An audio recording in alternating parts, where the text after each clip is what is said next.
Going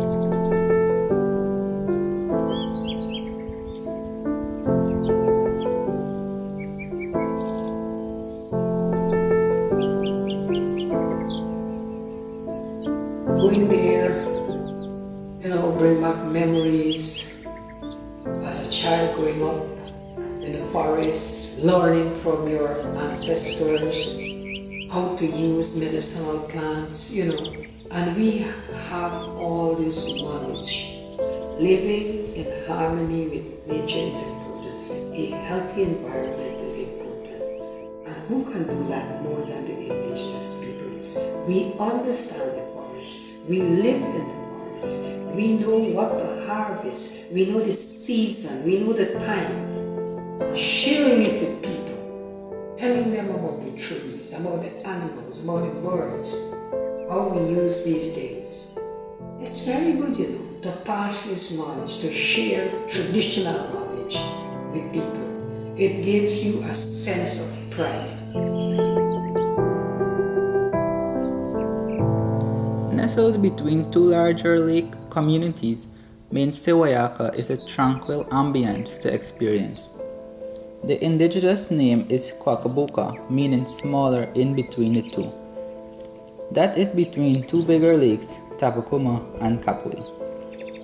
Mainstay Whyaka started as a small community at Whyaka, established circa 1887. Then, in the 1930s, Mr. Thomas Ebenezer Pearson came in and settled at the place that is now being called Mainstay Lake. Eventually, people began settling in the twin community of Mainstay Whyaka. The nature park was opened in 2007. 10 women came together to work and eventually open the park. I have lovely memories of the nature park to begin with. I remember clearly the first day we went out there to work as a group. It was a rainy day. And actually we had our lunch sitting on a log. And even though it was raining, we were very happy because we were just, visioning what the park would look like, how we will communicate with people, who will visit our park. It was a wonderful day, although it was a rainy day.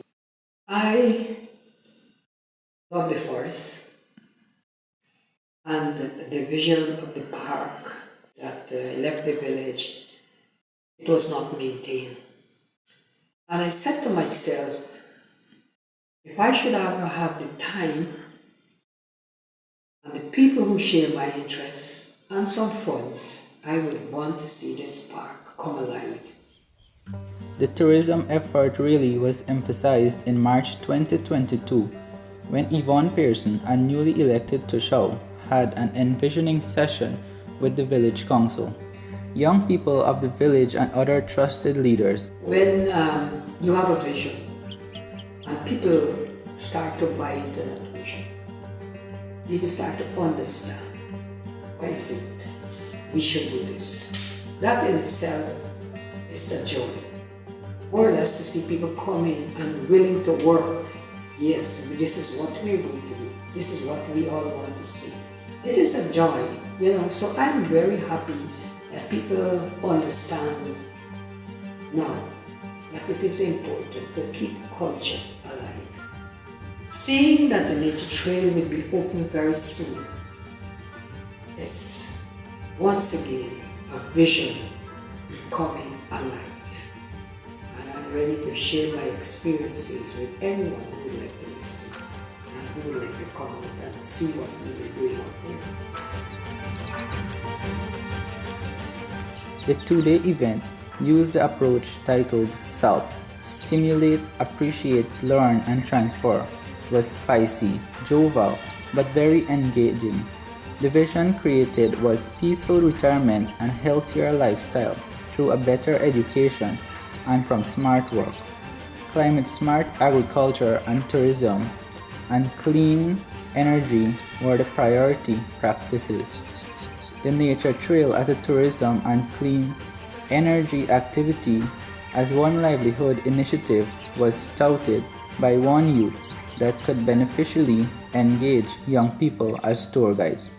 The Nature Trail initiative was intended to stimulate a unique tourism product linking to tourism based on agriculture and the pristine environment with its unique flora and fauna and cultural traditional value. When we talk culture, culture is not only songs and dances. Culture is also herbal medicine, how we use the forest, some of the things that we gather from the forest to eat. All that is part of our culture. So we are willing to share with people. We are willing to show them how we prepare these things. And it would be one of the main activities to take people out there to the park where they can enjoy the forest and nature at its best. And if you're lucky and you sit quietly, they can sit quietly and enjoy nature. They'll be able to see these wildlife in their natural habitat. Youth learn to identify and label different trees and how to improve services related to customer and hospitality services. Older community members also share traditional knowledge and cultural values that build competence of the tour guides. We can use these trails that are called transect. We will be using it to attract tourism. We could show them animals in our community. We go to the fields where we have some trails in nature park, and we go and pick up data. Students can analyze these data, mostly imagery like of animals. In the nature trail or the nature park as we call it, you can go there, and now we have more young people involved. They can tell you about the trees. Remember, we are talking about sustainable management of the forest. In Guyana, we are talking about low carbon development strategy. Now, in the park, we are not talking about cutting trees. We are talking about saving the trees. And if you notice now, the world at large are going back to herbal medicine, natural cure, natural remedy. And so we can tell you a lot of natural cure, natural remedy, herbal medicine, how we use it, And so that is why it's important that we pass this knowledge on to our young people. It is important. So it's not only a tourism attraction. It is one way of passing down our tradition, our culture to the young people. And getting involved is a huge and important step. People want to be part of promoting tourism. People want to learn also, because even though many of our young people grew up right here, but many of the things they did not know until I took them for a walk in the park. So there's so much that they have learned over the past couple of months, and I know they're going to learn more, and I know they're eager to share what they learned with our visitors.